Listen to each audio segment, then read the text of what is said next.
মাত্র 1 কাপ দুধ দিয়ে যদি 1.5 কেজি সন্দেশ বানানো যায় তাহলে তো কোনো কথাই নেই। স্বল্প খরচে যদি দামি কোনো খাবার বানানো যায় তাহলে তো ভালোই হয়, তাই না? আজকের রেসিপি হলো 1 কাপ দুধ দিয়ে মুখে লেগে থাকার মতো মজাদার সন্দেশ রেসিপি, যেটা কিনা বানিয়ে আপনারা অনায়াসে সংসারে অনেকগুলো টাকা বাঁচিয়ে দিতে পারবেন। হ্যালো এভরিওয়ান, আসসালামু আলাইকুম। আপনারা দেখছেন এসএস কুকস কর্নার বিডি, সাথে আছি আমি জান্নাতুন নাইম। আমার রেসিপিগুলো যদি আপনাদের কাছে একটু ভালো লেগে থাকে তাহলে অবশ্যই সাবস্ক্রাইব করে পাশে থাকবেন, আর পাশে থাকা নোটিফিকেশন বেল আইকন অন করে রাখবেন, তাহলে আমি ভিডিও আপলোড করার সঙ্গে সঙ্গে আপনার কাছে নোটিফিকেশন পৌঁছে যাবে। আজকের এই মজাদার পারফেক্ট সন্দেশটি বানানোর জন্য চুলায় কড়াই বসিয়ে দিয়েছি, তাতে দিয়ে দিলাম 1 কাপ ফুল ক্রিম লিকুইড দুধ।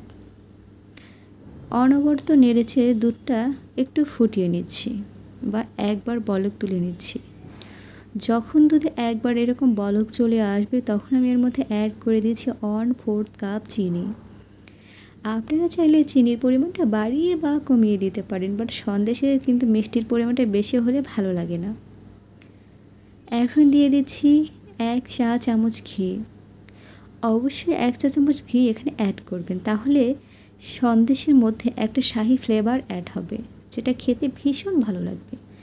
আর দোকানের সন্দেশগুলোতে কিন্তু একটু ঘি দেওয়া হয়, এর কারণে কিন্তু একটা শাহি ফ্লেভার পাওয়া যায়।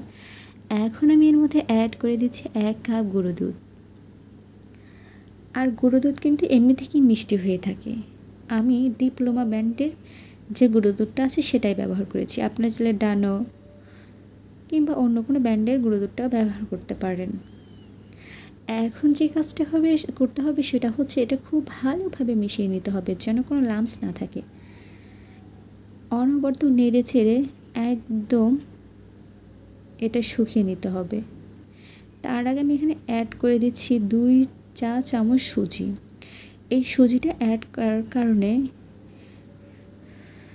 সন্দেশের মধ্যে একটু দানা দানা ফিল হবে, আর সন্দেশ একটু গুঁড়ো দুধের সন্দেশ কিন্তু মিহি হয়ে যায়। এই জন্য আমি এখানে একটু দানা দানা ভাব নিয়ে আসার জন্য অ্যাড করে দিয়েছি 2 চা চামচ সুজি। আপনারা চাইলে এটা স্কিপও করতে পারেন, বাট একটু ভালো লাগার জন্য আমি এখানে সুজিটা ব্যবহার করেছি, তাহলে একটু দানা দানা ফিল হবে, যেমনটা হয়ে থাকে আপনার ছানার সন্দেশে, ঠিক তেমনটা একটু সেই রকম একটু ভাব নিয়ে আসার জন্য আমি এখানে 2 চা চামচ সুজি ব্যবহার করেছি। এই যে দেখতে পাচ্ছেন এটা নাড়তে নাড়তে কিন্তু প্রায় শুকিয়ে গিয়েছে। আরও 2 থেকে 3 মিনিট জাল করে এটা আমি চুলা থেকে নামিয়ে নিয়েছি। এই যে দেখতে পাচ্ছেন এটা টেক্সচারটা কতটা ঘন বা কেমন আঠালো হয়ে গিয়েছে।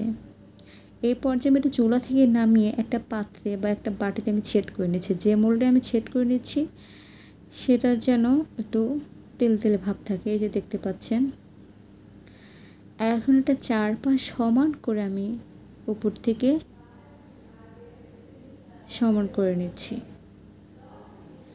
এটা বলার কিছু নেই, আপনারা একটু খেয়াল করলেই বুঝতে পারবেন আসলে আমি কি করছি।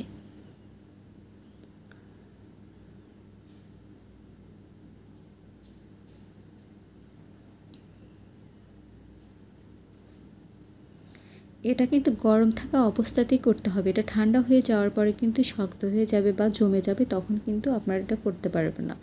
যখন এটা রুম টেম্পারেচারে আসবে তখন এটাকে আমি নর্মাল ফ্রিজে রেখে দিয়েছিলাম 1 ঘন্টার মতো। 1 ঘন্টা পর দেখতে পাচ্ছেন এটা পারফেক্টভাবে জমে গিয়েছে এবং এটা একদম সন্দেশের জন্য রেডি, বা সন্দেশ শেপ করে কাটার জন্য একদম রেডি হয়ে গিয়েছে।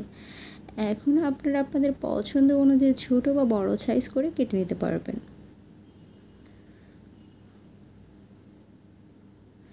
দেখতে পাচ্ছেন কতটা সুন্দর হয়েছে, একদম মনে হচ্ছে এটা ছানার সন্দেশ, একটু দানা দানা ভাবও আছে।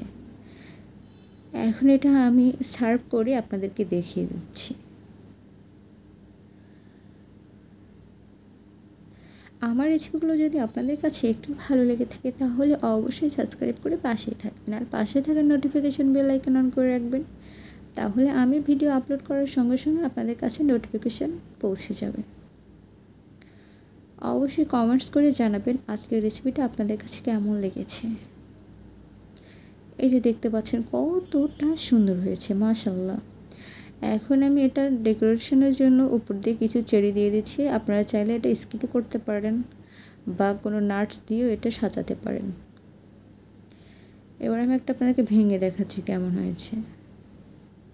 দেখে নিশ্চয়ই বুঝতে পারছেন একদম পারফেক্ট সন্দেশ হয়েছে। সো আজকের মতো এ পর্যন্ত। সবাই অনেক বেশি ভালো থাকবেন, সুস্থ থাকবেন। আল্লাহ হাফেজ।